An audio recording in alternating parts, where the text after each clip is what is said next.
Una de las preguntas que más me hacéis en redes sociales es: Pablo, ¿la visión del cripto invierno sigue vigente? ¿Se ha acabado? ¿La recuperación de Bitcoin es el inicio de un nuevo mercado alcista? Bueno, en este vídeo voy a responder vuestras dudas. Concretamente voy a intentar responder a todas estas preguntas. Lo primero de todo, si el rebote actual que vive Bitcoin desde hace unos meses trunca de alguna forma la idea del cripto invierno y la proyección hacia los meses de octubre y noviembre de mínimos. Por otro lado, ¿hasta dónde podría rebotar Bitcoin antes de generar un cambio de dirección? ¿Qué está pasando con el resto de las principales altcoins?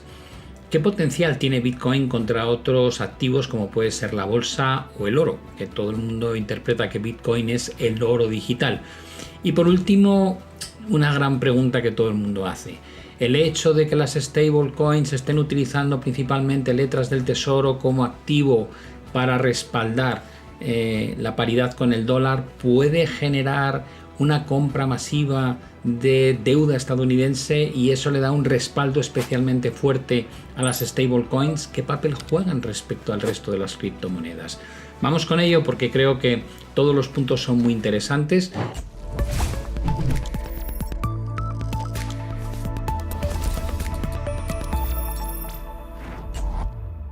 Así que lo primero de todo, metámonos en la primera pregunta. ¿Cómo encaja en mi previsión lo que está ocurriendo en este momento con las criptomonedas? Para ello habrá mucha gente que no recuerde cuál es esa previsión, así que permitidme que os muestre este gráfico que ya comentamos desde hace tiempo, especialmente desde el mes de octubre del año pasado, donde comentaba que probablemente estábamos al comienzo de un cripto invierno y que la previsión era que Bitcoin pudiese bajar desde máximos un 72,6%. Estos cálculos venían de la sensibilidad en las correcciones que se habían ido experimentando a lo largo de los halvings, y la duración también era un cálculo estimado de cuánto había durado el proceso de máximo a mínimo antes de que se restaurase la tendencia alcista. Y ahí veíamos cómo el comportamiento correctivo solía rondar un año, año y un mes, y de ahí proyectábamos que probablemente, si se cumplía el mismo patrón que llevábamos registrando desde el inicio de la vida de Bitcoin, el mínimo podría estar ubicado en torno al mes de octubre, noviembre de 2026, y a partir de ahí empezaría un gran movimiento al alza. Esa corrección de 72% desde máximos nos llevaría probablemente a cotas por debajo de 40.000, concretamente más cercanos a niveles de 35.000, y la pregunta es si desde una perspectiva de análisis absoluto o análisis relativo algo ha cambiado o no. Entonces, creo que lo primero que hay que hacer es ver dónde se encuentra Bitcoin en términos absolutos.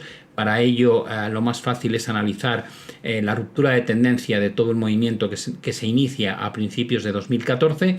Aquí vemos las grandes correcciones que se producen en los cripto inviernos anteriores, y de momento Bitcoin ha bajado algo más de un 50% desde máximos, pero no ha llegado a ese objetivo del entorno de 34 o 35.000, que por otro lado tiene lógica porque estamos diciendo que el mínimo podría alcanzarse en torno a los meses de octubre-noviembre.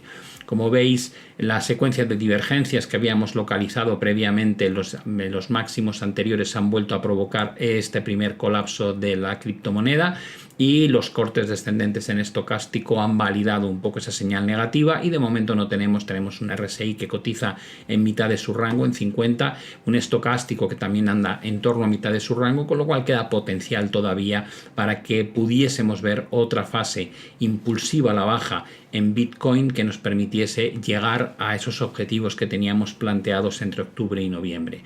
Si miramos la estructura desde una perspectiva más corto plazo, como es un gráfico semanal, lo que nos vamos a encontrar es que la secuencia de máximos decrecientes sigue vigente, la secuencia de mínimos decrecientes también. La caída completa más o menos representa algo más de un 52%, pero todavía muy lejos de estos objetivos que teníamos en mente. Y este proceso de recuperación, si lo analizamos en un gráfico similar en otras fases importantes, es decir, la pregunta que me haría es hasta qué punto lo que estamos viviendo en este momento es algo similar a lo que se ha vivido en otros cripto inviernos a lo largo de la vida de Bitcoin, para ver si hay similitud en la caída y en los rebotes que estamos experimentando. Recordad que cuanto más atrás nos vamos en el tiempo, más violento se produce el movimiento, porque Bitcoin subía cantidades ingentes en términos porcentuales y luego las correcciones, pues las primeras podían superar incluso el 90% desde máximo a mínimo, y los rebotes intermedios también eran muy grandes. Viéndolo así, si nos metemos en el último cripto invierno en 2022, vemos que el desplome fue superior al 77% y que prácticamente tenía fases impulsivas, retrocesos, impulso, retroceso y nuevo impulso, hasta que finalmente cambia la tendencia definitivamente. Por otro lado, cuando miramos estos retrocesos, estos rebotes que se dan después de grandes caídas, son monumentales. Hablamos de recuperaciones de un 46%, de un 43%, que no invalidan en nada el comportamiento de Bitcoin a lo largo del año que dura el cripto invierno. Si nos vamos a 2018, cada vez más agresivo, aquí ya no cae un 77, cae un 84, como podemos ver tras el primer desplome, el mercado recupera un 100%. Más de uno se estará preguntando, ¿cómo puede ser que si el mercado cae X cantidad y luego sube un 100% no volvamos al máximo anterior? A esto se le llama en el mundo financiero convexidad. Si yo estoy en 100 y bajo a 50, quiere decir que he perdido un 50% del valor de mi inversión. Pero para volver a 100 desde 50 no tengo que subir 50. Es decir, no tengo que subir un 50%, tengo que subir un 100%, porque necesito otros 50 puntos para volver a 100, que era el punto de origen. ¿Eso qué quiere decir? Que cuanto más severa es la caída, la recuperación en términos porcentuales se vuelve abismal.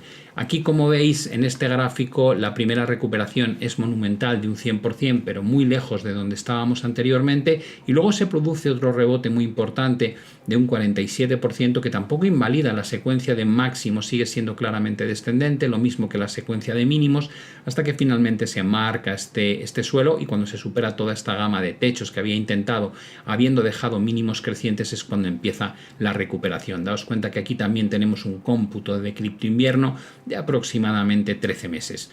En el caso de 2014, vemos también aquí la caída todavía es más grande, en torno a un 87%, y aquí vemos el primer movimiento de caída y luego una recuperación brutal de un 102%, que queda muy lejos del punto de origen. Segundo impulso bajista con una recuperación también enorme de un 64,8%, hasta que finalmente se produce el desplome final, y es cuando se rompe esta gama de techos con mínimos crecientes, cuando empieza a gestarse el siguiente gran movimiento alcista en la criptomoneda. Si miramos ahora en este mismo plano de impulsos y correcciones lo que estamos viviendo en términos de Bitcoin, lo que tenemos es que desde el punto álgido o el máximo histórico tenemos un primer impulso correctivo, un rebote de tan solo un 21%, es de los más pequeños. Después tenemos una nueva caída y el rebote que estamos viviendo ahora acumula un 38,1%, después de haber corregido un total de un 52%. El objetivo en términos de tiempo lo tenemos fijado en octubre-noviembre, y la proyección o la corrección estimada nos llevaría, como hemos dicho antes, a cotas ligeramente por debajo de 35.000. Este sería, digamos, el marco de actuación, pero la gran pregunta que mucha gente se hace es ¿cuánto podría recuperar Bitcoin antes de que realmente se produzca un cambio en la estructura de máximos y mínimos a nivel mensual, que es el patrón que utilizamos para medir el cripto invierno? Bueno, pues en este caso, como veis, Bitcoin se encuentra ya en una zona de resistencia muy importante. Por un lado son los mínimos de noviembre-diciembre del año pasado, que configuraron este suelo momentáneo, y además, si calculamos todo el impulso bajista que se forma desde máximos hasta mínimos, descubrimos que estamos cerca del rango del 50-61,8% de Fibonacci. Esto quiere decir que el entorno entre 80 y 85.000 es una resistencia muy severa, y probablemente junto con lo que representa la resistencia, que es la línea que une los máximos crecientes en todo este proceso de recuperación desde los mínimos de febrero, aquí lo más probable, lo más razonable sería que el mercado rechace y rote otra vez hacia abajo, probablemente para buscar un nuevo apoyo en la base de esta bandera o canal ascendente que de momento al menos tiene carácter correctivo. Si no fuese ese el caso, si Bitcoin fuese capaz de romper y consolidar cierres por encima de esta cota, aún así tendría que subir desde mínimos un 65% antes de superar el máximo decreciente a nivel mensual, que es esta referencia que veis aquí. Por tanto, podemos decir que